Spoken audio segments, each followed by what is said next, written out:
If you think Montana's beauty stops at the surface, think again. Beneath the rugged landscape lies a hidden world of breathtaking formations and geological wonders.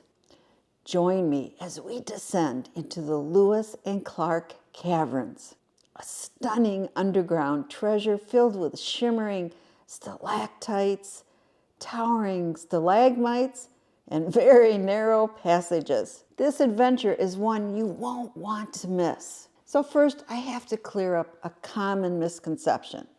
You think if the name of the caverns is the Lewis and Clark Caverns, they were discovered by Lewis and Clark, or at least the Lewis and Clark expedition. But not true. However, you could see the trail from the caverns that Lewis and Clark did along the Jefferson River, but they did not discover the Lewis and Clark Caverns. Now, we're sure the Native Americans knew that these caverns existed, but as far as we know, they did not go in the caverns, or what they called the Steaming Mountain. Instead, in 1892, 2 hunters officially discovered the caverns. And then later, Dan A. Morrison of Whitehall, Montana, he was kind of like an entrepreneur. I always have problems saying that. Anyway, he did his own little private tours there. Even when the government locked it up and said he couldn't do that anymore, he just cut the lock and kept on doing it.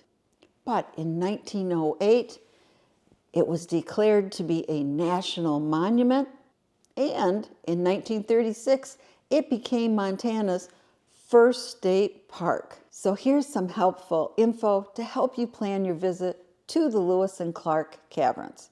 Now, it is a state park, so there is a daily entrance fee. At the time we were there, it was $8 for the day, and then there are fees for the cavern tours. And exploring these caves are only available through guided tours. And these are offered from May 1st to September 30th. And you have 2 basic options. You have the Paradise Tour or the Classic Tour. Now, the Paradise Tour is an excellent option if you have any mobility issues. Maybe you're claustrophobic, you don't want to be in constrained spaces, then the Paradise Tour is for you.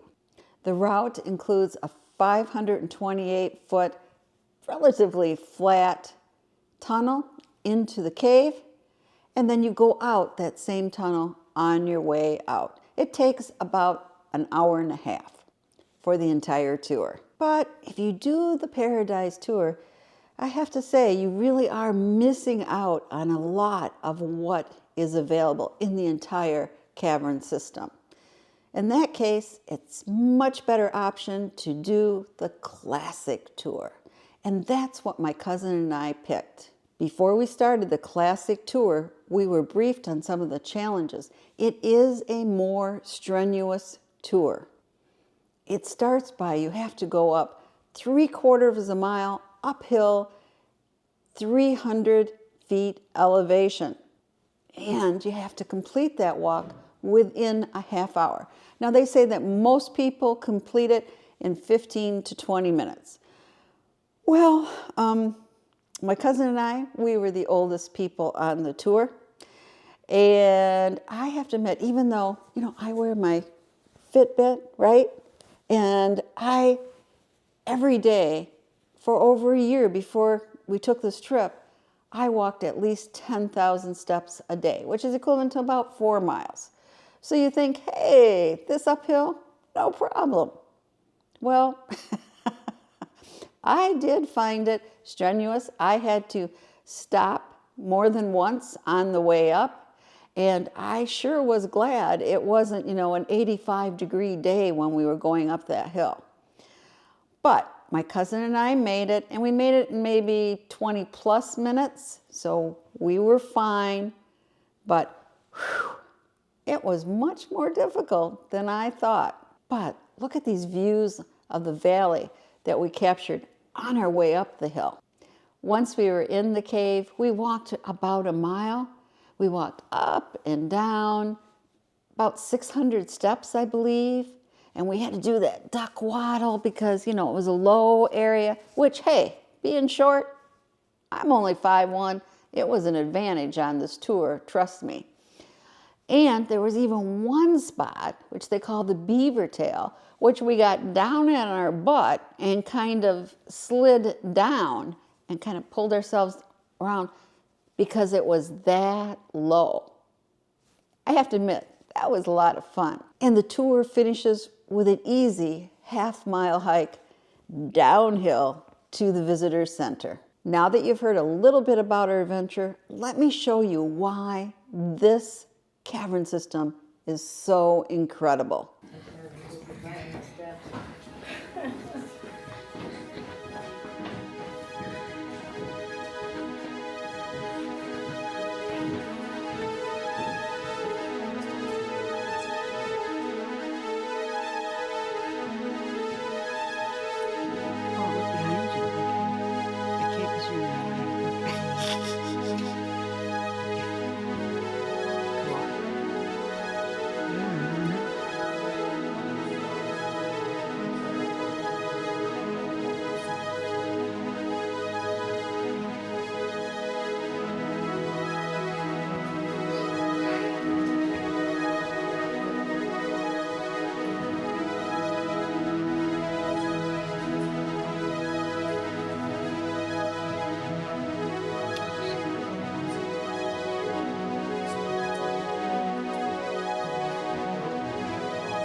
Wasn't that incredible?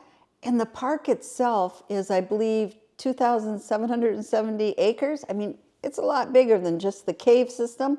And it has a lot of trails and even camping. And it's gorgeous there. And it's located about 45 miles west of Bozeman, Montana. And it's a must-see if you're visiting Whitehall, Montana. And if you're in nearby Idaho, don't miss this underground attraction. And remember, adventure awaits.